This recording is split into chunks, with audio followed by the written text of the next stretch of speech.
Hi everyone, I'm Saleha Singh and this is Chai Chat and Community. Today we are chatting about how to be safe online.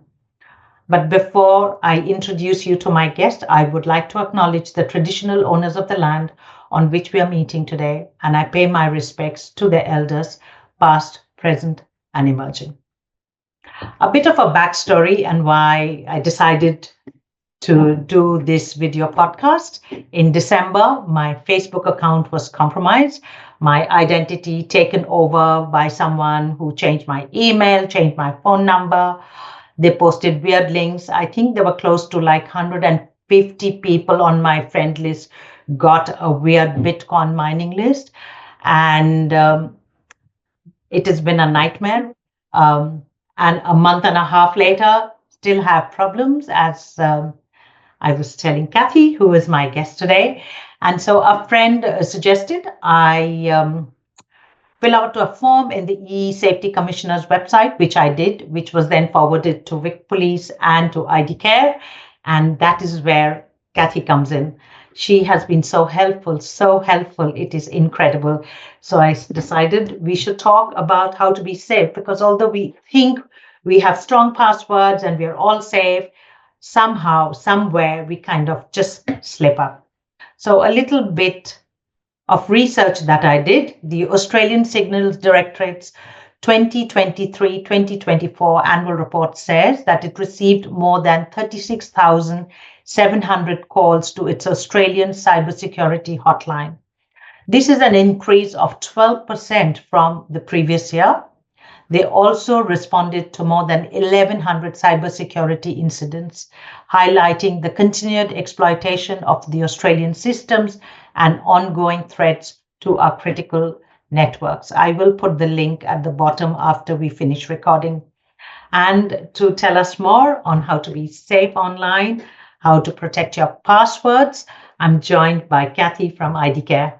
Kathy, I cannot thank you enough, and I'm sorry I have been bothering you so much, but really your help has been amazing. Thank you so much.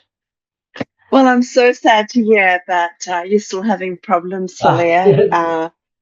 It feels like it's just been an ongoing process for you, but thankful for this opportunity to come on your program and have a chat. Now, pleasure is Some all of those mine. figures, interesting that, some of those figures you highlight, because I'm gathering those are from the Targeting Scams report. And when we look at this number of scams reported to IDCARE last year, the financial losses reported to IDCARE were over 584 million. Whoa. And 91,000 different cases. So comparing that to what the ASD was saying from the year before, obviously what we can say is scams aren't showing any sign of declining. And it's very sad. So, Kathy, before I ask you some questions, would you like to tell us something about yourself, whatever you're comfortable sharing? Sure. So, my name is Kathy. I'm the Manager of Outreach and Engagement at IDCARE, and I know precious little about technology. And my background is media and journalism, and I met David Lacey, who is the Group CEO at IDCARE. Goodness, it must be about 10 years ago now, when we were doing reporting and we became aware of this fabulous service he set up to provide support to people impacted by scams and cybercrime. That was back in 2014. I worked with Dave on various media stories, both with newscom outlets and then with the ABC. And long story short, he offered me a job in 2020. And initially I thought, I don't know enough about technology. I don't know about you, but when it comes to working out, for example, why it's hard to get your speakers to work sometimes, it's fiddly, and I generally ask my children for help. So the thought of being able to teach people about cybersecurity seemed a bit out of my comfort zone and out of my area, my skill set. But what I quickly learned after joining IDCARE and seeing the number of people that come through is that really little things make a very big difference. And you don't have to have a tech degree or be computer savvy to implement these simple steps. And since then, we've been traveling around the country, educating people on these simple steps, the basics that anybody can do, the basics that make a really big difference. I did leave IDCARE for a short period in 2022 and spent a couple of years working with one of the big four banks in their cyber education and their advisory awareness. And what that gave me was insight as to how this is, how different sectors across the country are working to try and find solutions to stop this scam epidemic with criminals targeting Australians. It's not just something that IDCARE is doing with its education campaigns. It's not just something that the banks are doing. It's not just something government doing. It was wonderful to see how so many different organizations are working together in this space. That's my background. It's amazing. So this is a question that I think it's very personal to me, but what should people do if their personal information is leaked or stolen like mine was? Well, the really important thing is to not think it'll be all right. You know, we have this tendency when we notice something in the news to go, it'll be all right. What's the worst that can happen? You know, and unfortunately, when it comes to the online space, there's a lot of bad that can happen, particularly when you notice that, or maybe you've received a data breach notification letter and you've gone, oh, another one of these. Do I really have to get my driver license number changed? Surely no criminal's going to target little old me. You know, what would they want from me? But we've got to understand that we are attractive targets for cyber criminals globally, and the information that is compromised in a data breach incident. And when you receive that notification letter and it's telling you what's happened, it's important you follow the steps in that letter to protect yourself going forward. And yes, it can be painful. It does involve time. And we're all busy, but rather that you fix it up before something goes wrong then after. Yeah, and too many data breaches happening. And there are lots of data breaches happening. Yeah. You have to stay aware. Another valuable piece of information, something that a lot of people don't know about, is checking your credit report.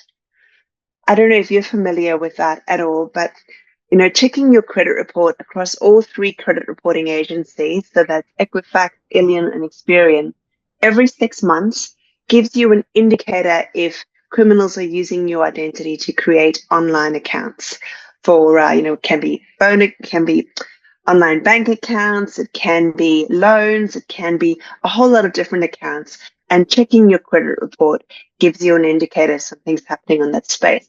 You can get a credit report free, and every 3 months in Australia. We recommend at least every 6. It's like I like to liken it to getting my teeth cleaned. I don't like going to the dentist. Not particularly pleasant, but it helps keep my teeth clean, and it's the same with checking your credit reports. Set it in your calendar, do it regularly. And for those who are still a little bit confused what it is and how it works, IDCARE has a wonderful learning center where we have a lot of fact sheets that explain, for example, what credit reports are. It has the various information on the credit reporting agencies and how you can access this information. So they can find that at www.idcare.org. Okay, thank you. That's good for me because I didn't know that. Now I'm going to start. Yeah. So many people, aren't aware of it. I wasn't aware of it until I started working at IDCARE, and it's a useful tip to know. Thank you. What are the most common mistakes people make that compromise their online security? Not protecting their online accounts with two-factor or multi-factor authentication. Honestly, when it comes to setting up multi-factor authentication, I think it was Microsoft. They estimated that having multi-factor authentication enabled on your Microsoft account stops something like 98% of account takeovers. And yet, so many of us don't think about it. And we might think about it, for example, when it comes to our work emails. And most workplaces no longer give you a choice. It's part of the process of working there that you have to have multi-factor authentication. But we have to extend that into our personal lives and also set it up on our personal email. And also, importantly, set it up on our social media accounts. Because the way it works, for those who don't quite understand what I'm talking about, it's if a criminal has been able to get your email account and your password through some other data breach, what they're going to do is they're going to start testing that information on your various accounts. So what they'll try and do is they'll try, for example, to access your social media account. But what the account is telling you is it's coming from a device that it doesn't recognize. Yeah. So it'll send either a text message or an authenticated code that you then have to put in so that it recognizes your device. We recommend strongly that people use authenticator apps instead of text messages because we're seeing a lot of mobile phone porting. And when a criminal's been able to get access to your two-factor codes that are sent via text message, then it becomes another problem altogether, another world of pain altogether. So use the authenticator apps. They are the safest ways to set up two-factor authentication. Thank you. That is the one thing I wish everybody would just take home and do, because it's so simple to put in place. Takes a minute or two to set up. We've created a video that shows how you can set it up on your Facebook account while the kettle boils. It's that quick. But so many of us don't do it. Okay, so this has happened to me recently. So obviously, I'm taking a lot of personal stuff that has happened to me recently that I normally don't click on any links that I am not aware of. And the other thing I was taught by my husband is just forward it to check whether the emails are authentic. So how do how do they recognize phishing attempts or scams? Because lately they have been coming from ATOs. Mine came from a bank, which I closed my account, but every day they are sending me a link saying, you have to click on this link and see how much money I have. I don't think I have even 2 cents there, but that's it. As I was saying, what's really made it so complicated in the last couple of years when it comes to incoming calls and text messages is something called spoofing, which is caller line identification overstamping.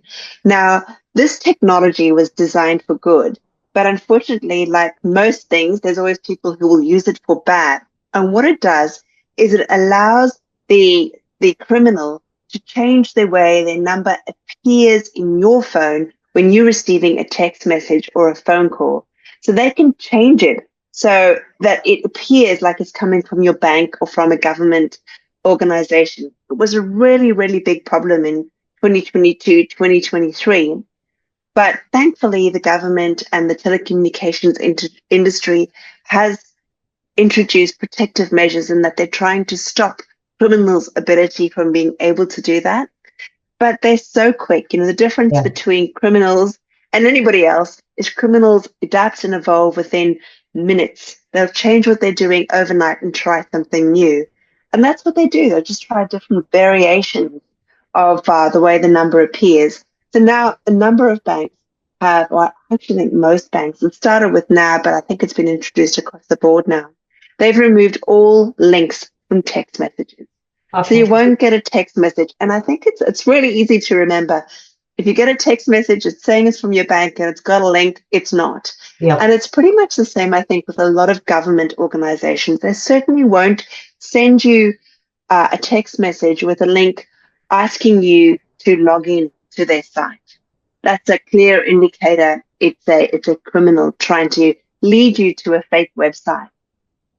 It's a little bit harder with emails because a number of organizations still send emails with links. But it's important to understand what your bank and the government will never ask you to do in an email. They'll never ask you to go and log in to your account for an email. They might say there's an important message in your inbox, please log in, and then you do it through your normal processes. So it's about understanding what the good guys will do and will and won't do when it comes to it. And always, when it comes to receiving any text message, my default now is anything that I get, any phone call, any text message or any email or message on Facebook, even if it's coming from my friend, my default is it's a scam. Yep. And then I check it. Our default used to be, oh, we're trusting, we're a lovely trusting nation, this should be good. It has to be the other way around. And then you check it for red flags before you proceed. That's what's happening to me now. If I see an unknown number, because the GPs will call, other people call, lots of people don't want to have their numbers when they're calling us. And the minute I see an unknown number, I just don't pick up. I wait for the person to leave a message for me. That's a good idea. I mean, some people block any number that isn't a contact in their phone. My husband does that. It's a bit problematic because, for example, when my phone battery ran flat and I was stuck at the airport and I tried to call him, he didn't pick up because his phone didn't recognize the number. Yeah, fair enough. Then you can text from that too and say, hey, pick up your phone. It's me. Yeah, I mean, there's always downside. And my question to everyone is, all these people who hack other people's phones. I mean, I'm nobody. Why would you want to hack my phone? Honestly, they have so much of brains. They can use it for the betterment of the community, wherever they live, but they never do. But anyway, so... Yeah, well, we're not dealing with individuals. We're dealing with organized criminal gangs, and they attack people en masse. Little amounts, $50 from how many millions live in Australia? They only need a small percentage of people for it to be very, very, very profitable. And it is. It's $1 trillion industry. I didn't know that. The financial rewards from cybercrime equate to the world's third largest economy. It's trillions of dollars. Wow. So it's bigger than the drugs and the sex trade combined, to put it in perspective. Whoa. That's wow. So I'm just looking at the time because we've got only half an hour. Sure. We may not be able to cover a lot, but anyway. So how can people create strong passwords that are easy to remember and hard to hack? I don't think there is something like that. Everything is hackable. So the very best tip is to use a password manager. Most of us have roughly, I think it's 115 accounts. Each account needs a password that is unique, long and strong and hard to crack. And just when you've mastered a couple of them, you'll receive a notification that it's time to change your password. It's too much for most mere mortals to be able to do that. It's why we strongly recommend people get a password manager, because what that allows them to do is the password manager will create long and strong passwords for them, and it will store it. You only have to remember the one password, and all those other passwords are safely stored in an encrypted vault, if you like, on your device that you can then access. So that makes password managers are a wonderful piece of technology designed to make our lives easier. So this is what I was going to ask you before. So one of the top 3 crimes reported last year for individuals were identity fraud, which was mine, online shopping, and people. I know my daughter only does online shopping, which was 15%, and online banking fraud, which we have been getting, both my husband and I don't know how many times, from this bank where we don't have an account, but constant.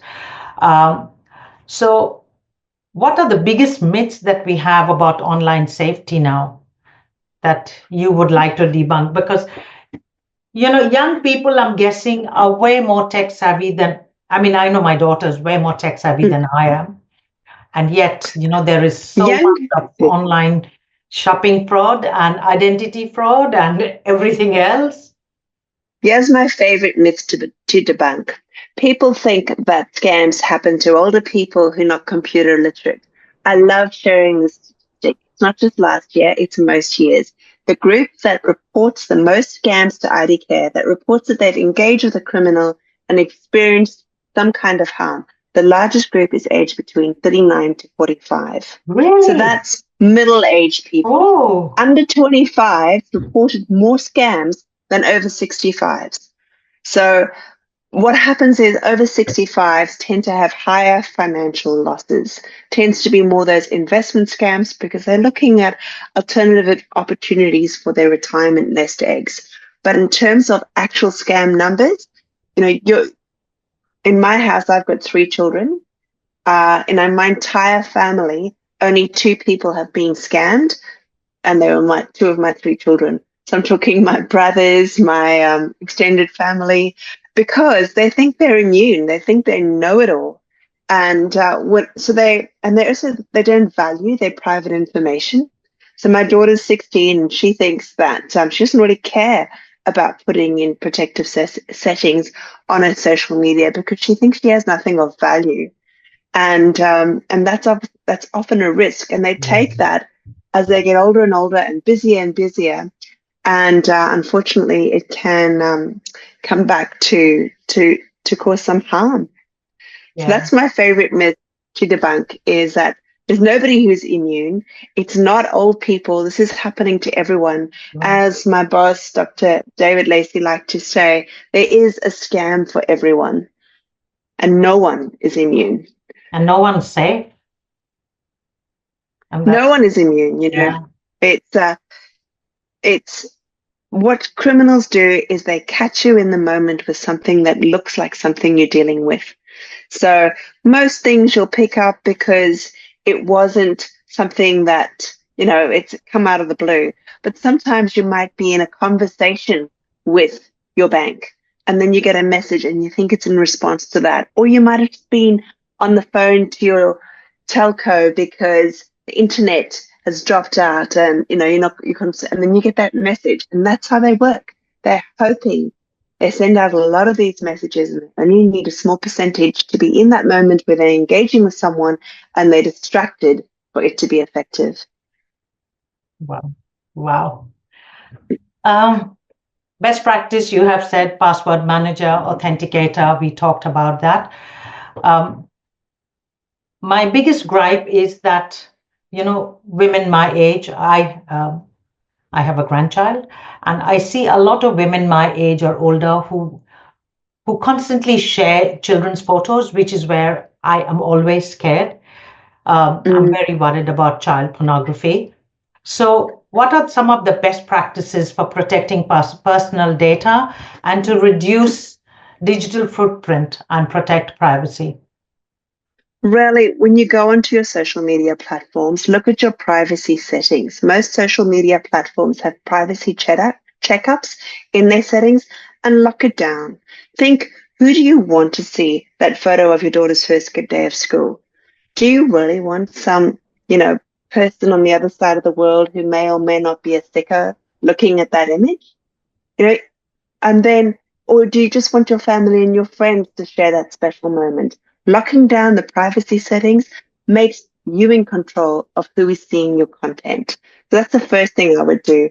Because the other thing that we know is that criminals are now accessing photographs of people that have been shared on social media and then using it, particularly in those younger generations, to extort them, something called sextortion. Yeah. And not only do they then use those photographs, but they use technology to manipulate the photographs and turn a sweet, innocent photograph into something sinister or explicit, and use it to blackmail the person.